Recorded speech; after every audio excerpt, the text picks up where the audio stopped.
The most common question I get asked is, Kanza, how do you seem to know everyone? To which I say, it's a small world.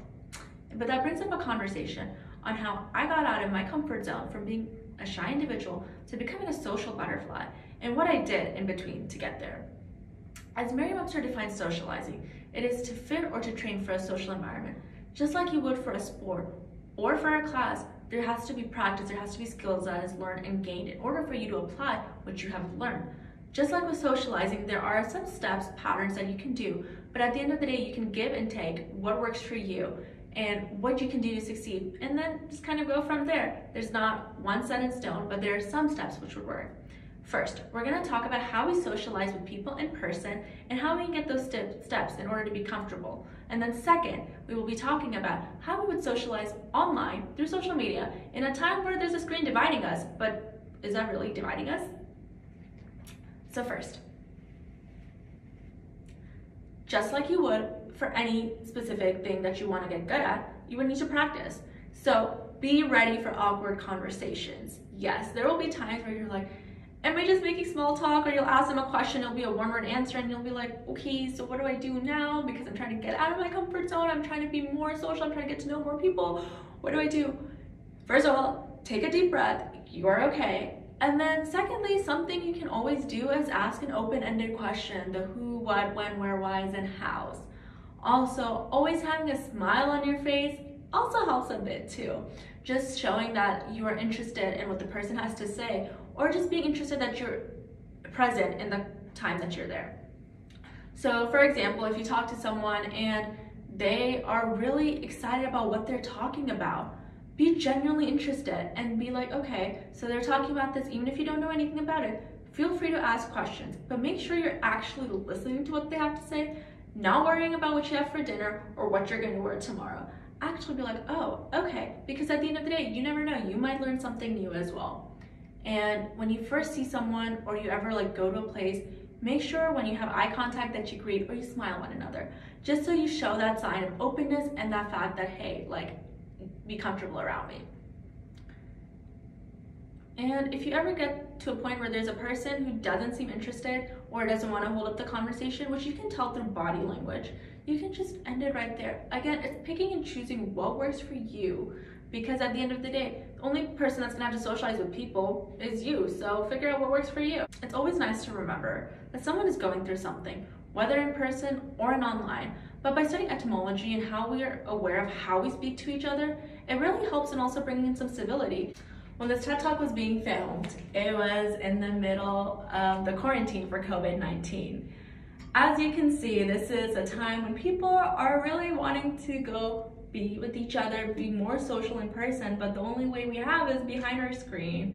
Luckily, we still have that. In a world full of 7.8 billion people as of right now in 2020, 3.5 billion of those people all have a form of social media. That means less than 45% of the world has some form of social media, which is crazy. Because when we think about the 21st century, we always think about the growth of social media. I remember when Snapchat and Instagram first came around and how those boomed, and how we have Facebook has been there, MySpace was there, even the growth of TikTok, how we see all of these social media platforms being a way for people to still connect, be in touch with one another. So how do you still keep in touch with people without making it just seem like you're having a superficial experience, but also creating an authentic experience, still getting to know the person? So just remember, the one thing on social media that we all know is that it's our story that we choose to put out there. As we move on to our message, there's one thing to always remember, that social media is there behind a screen, but it's also a way for us to get in touch with one another directly for the most part. By using the same things that we have mentioned as before, by keeping the same tactics and mannerisms of being polite and being kind, but also remembering that through social media, we can almost remember that we can't hear your voice or your tone necessarily without us using emojis, or after putting in a long message, we're putting LOL at the end of it to soften the blow, or by putting something in typing it in caps lock in order to say that you're super excited about something or to emphasize the importance of something. Not a lot of times can you actually feel what's being thrown to social media. So for social media, in order that I have found that has worked for me in order to go through social media, is kind of like how you kind of figure out what works for you. which has worked, is when we see someone doing something they like, we should encourage them or be like, hey, you're doing an amazing job. I can't wait to learn more, or see what the person is passionate about. Usually when people put their stories out there, they talk about their adventures or their experiences. So to learn more about what people have actually put out there and for you to see, it's been better than just having the conversation in person, because sometimes some of the things might not come up, but it might be something that you guys can bond over. And speaking of bonding over, there's become a whole new generation of people that have met through social media based on similar interests, hobbies, or passions that they might have. Even with mutual friends, they might have met through social media, but might have not even met them in real life. So to be able to meet people that you have met through social media has also become another experience, being like, oh, hey, I know you because of this place. I know a part of your story because of here, but I've never actually had a full-on face-to-face conversation with you. Sometimes those can always be interesting as well, because how a person might seem online is not how they might seem in real life.